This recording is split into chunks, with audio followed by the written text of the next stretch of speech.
بسم اللہ الرحمن الرحیم۔ صرف 5 منٹ کا مدرسہ قرآن و حدیث کی روشنی میں 12 رمضان المبارک۔ نمبر 1، اسلامی تاریخ۔ حضور صلی اللہ علیہ وسلم کا ایک تاریخی فیصلہ۔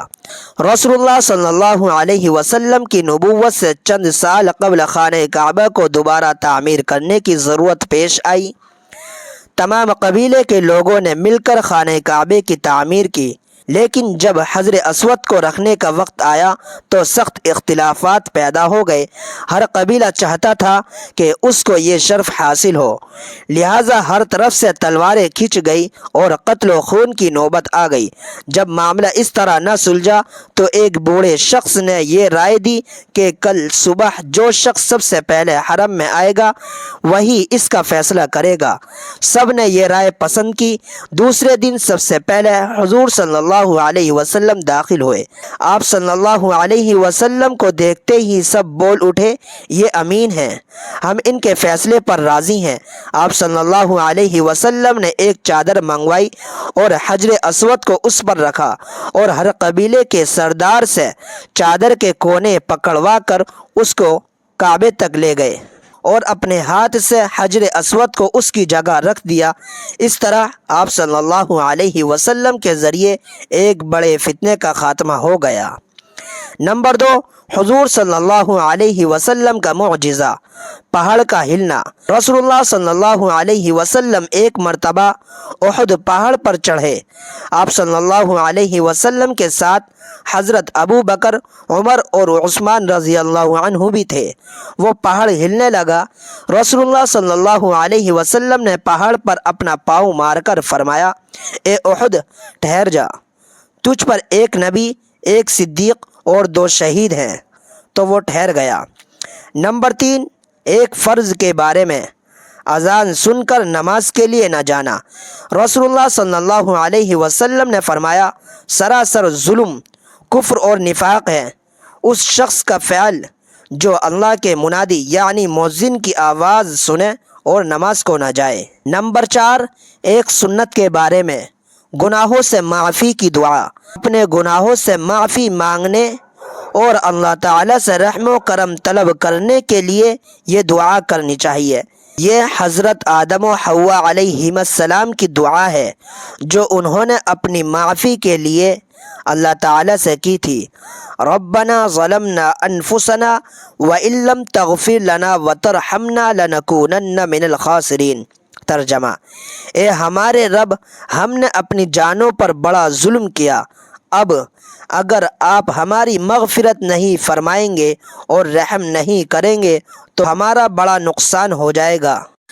نمبر 5، ایک اہم عمل کی فضیلت، غلطی معاف کرنے کا بدلہ۔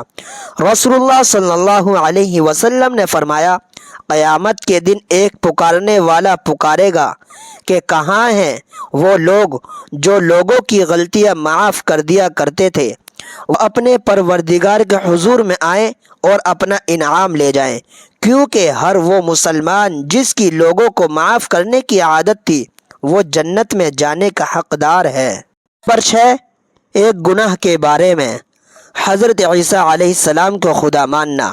قرآن میں اللہ تعالیٰ فرماتا ہے، یقیناً وہ لوگ کافر ہو چکے جنہوں نے یوں کہا کہ مسیح ابن مریم ہی خدا ہے، حالانکہ خود حضرت عیسیٰ علیہ السلام نے بنی اسرائیل سے کہا تھا کہ تم اس اللہ کی عبادت کرو جو میرا بھی رب ہے اور تمہارا بھی رب ہے۔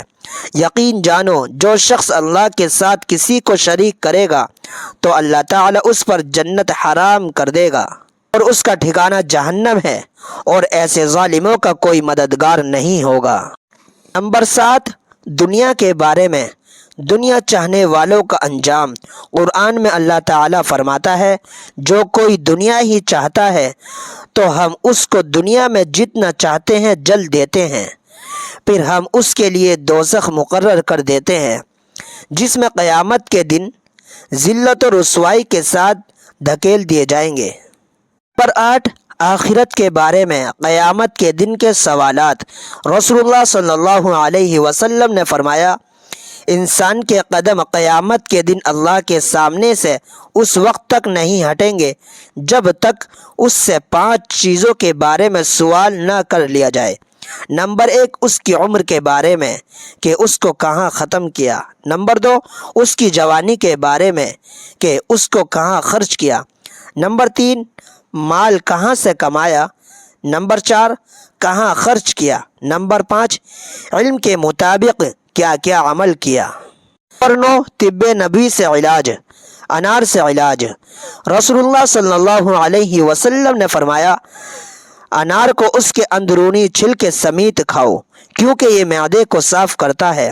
فائدہ، علامہ ابن قیم رحمۃ اللہ علیہ فرماتے ہیں کہ جہاں انار معدے کو صاف کرتا ہے وہیں پرانی کھانسی کے لیے بھی بڑا کارآمد پھل ہے۔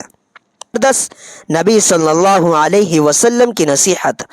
رسول اللہ صلی اللہ علیہ وسلم نے فرمایا، دوسروں کی عورتوں سے دور رہو، تمہاری عورتیں بھی پاک دامن رہیں گی۔